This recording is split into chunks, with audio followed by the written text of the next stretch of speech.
Hello, friends. Thank you for joining me.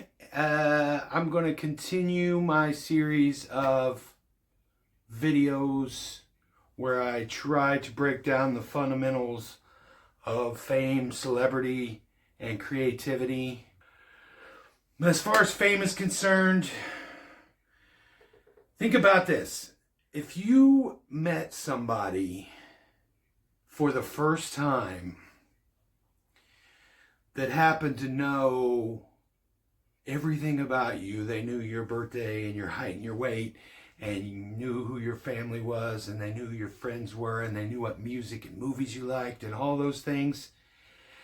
That would be really, really weird, wouldn't it? Well, if a lot of people know one person that doesn't know any of them, or even that any of them exists, that's what you call fame.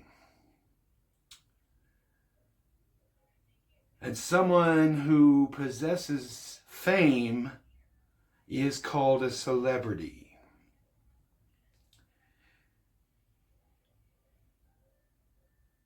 And that sort of asymmetric relationship is what you call a parasocial relationship.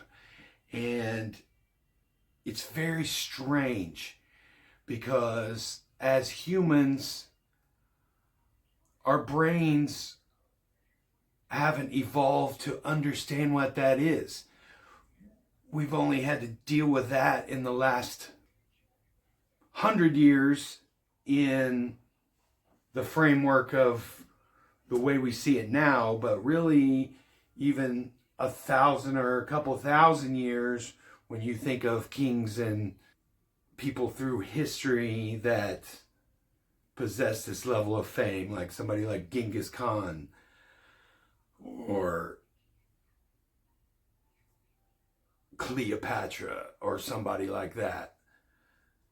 But humans have been evolving for 100,000 years or more, and we never had to deal with that in the caveman times or the Neanderthal times. So that sort of parasocial relationship has got to change you in some fundamental way. I mean, Chappell Roan was right when she was talking about how weird that felt for people to come up and try to hug her and talk to her because they knew her and she didn't know them. Like, people don't realize that, people don't understand that celebrity is your job at that point. And when you're not on the clock, you don't want somebody coming up talking to you about your job. And it's just psychologically a weird thing. Because, see, she was just a normal person just a few years ago. She was thrust into this level of spotlight that she wasn't really ready for. And I think she reacted in a way that the public was somewhat offended by, but not unlike the way that a normal person would react to that situation. You think of some people like Olivia Rodrigo or Ariana Grande or even Taylor Swift that have been guided since they were children and raised in that level of fame. Maybe not the level that they're at now, but it was a constant, it was like the frog boiling in the water. They were always surrounded by some level of that parasocial thing. And that mindset was normalized at a young age. And then also surrounding that was a level of infrastructure that led to some level of security being around them. And even if that level of fame doesn't change you, the way you deal with people or the way people deal with you, or thinking about your art and your creativity and how that affects people, that isolation that you have to have at a certain level has to infiltrate your brain and affect you. In a lot of cases, it could lead to major paranoia. That'll be something that I'll talk about more in other videos. Right now, let's stay on this thread. Just as people, as a culture, need to categorize things into genres and styles, and your metal goes over here and country goes over here and comedies go over here and horror goes over here, we also have a need to quantify fame. That's where we get things like the charts and the list of top grossing movies and quantifying sales and streaming numbers and the amount of followers you have and net worths, which as a side thing is kind of weird because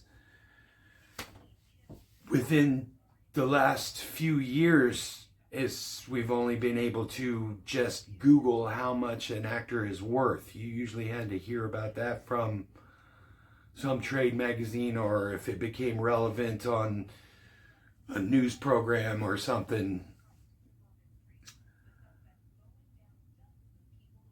But if you look at it all in that overview, there's certain people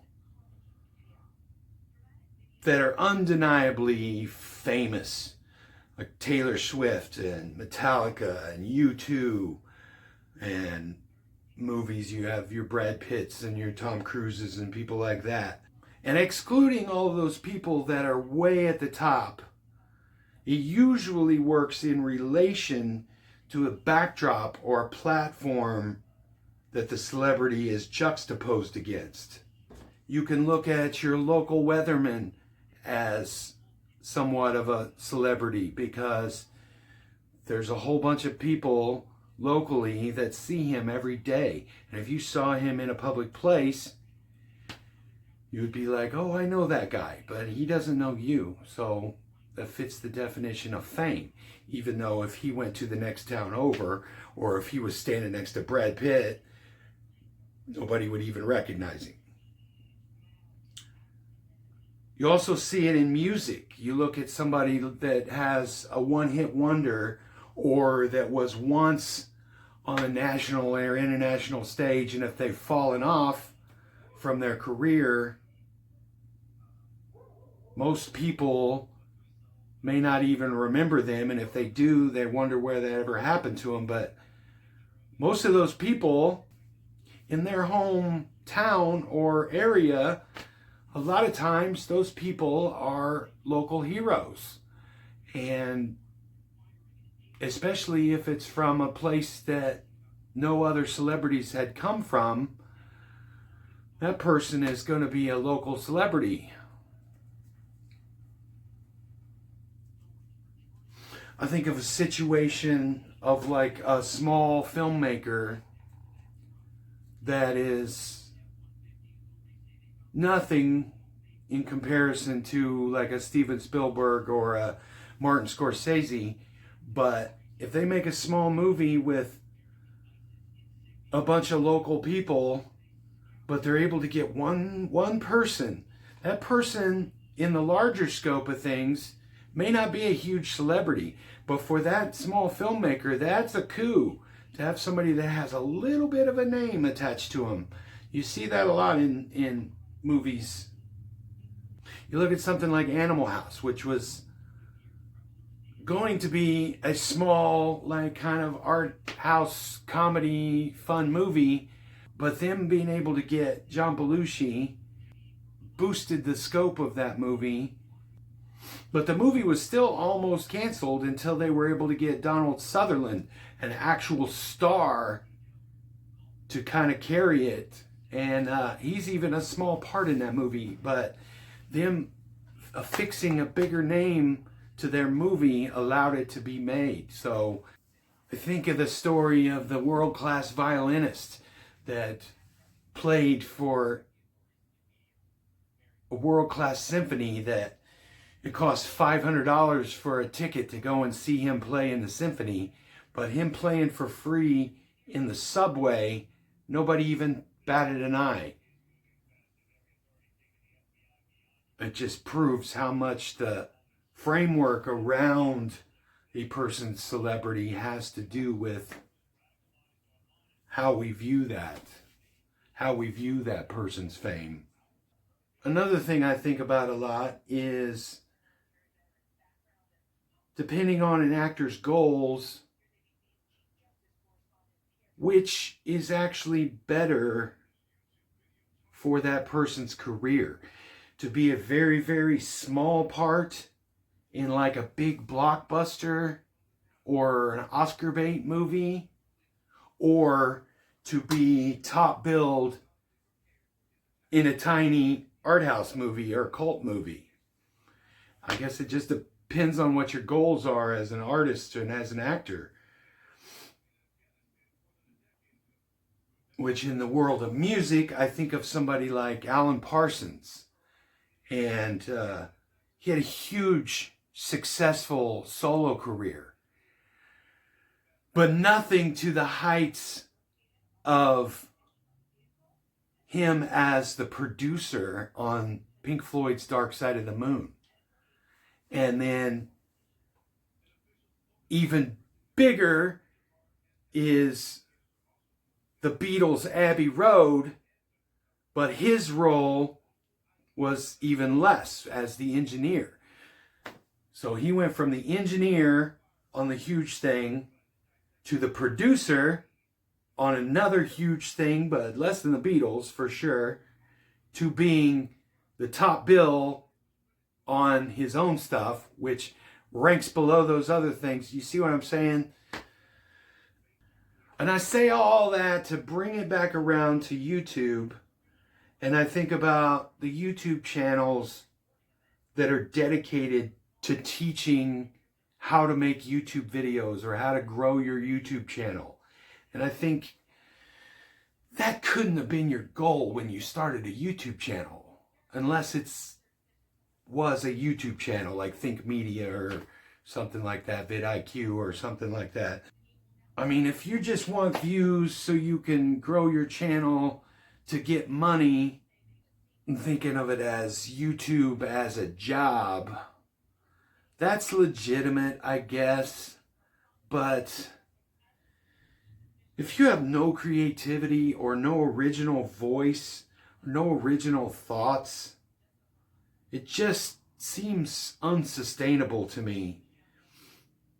It just makes me think of those people that are famous for being famous. And it just, if you have no skills and no talent and you just want to be famous, it just comes off as inauthentic to me. That's what I get into on that Finn McKenty video that I made last week. I mean,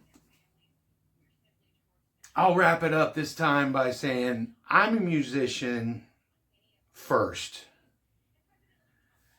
And my brain is full of knowledge and facts about music and pop culture that I feel an obligation to share and sort of leave my own legacy in that way. And YouTube is just the platform that I choose to do that on.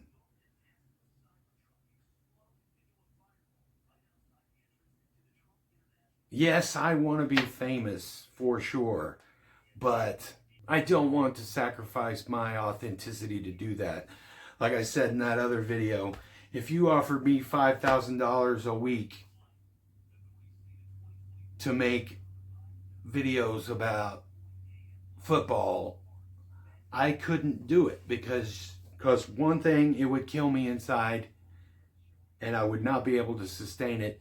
And the other thing is you would be able to see right through it, because people ultimately want authenticity. And that's a good point to end it on. So I'll see you on the next one. Thank you.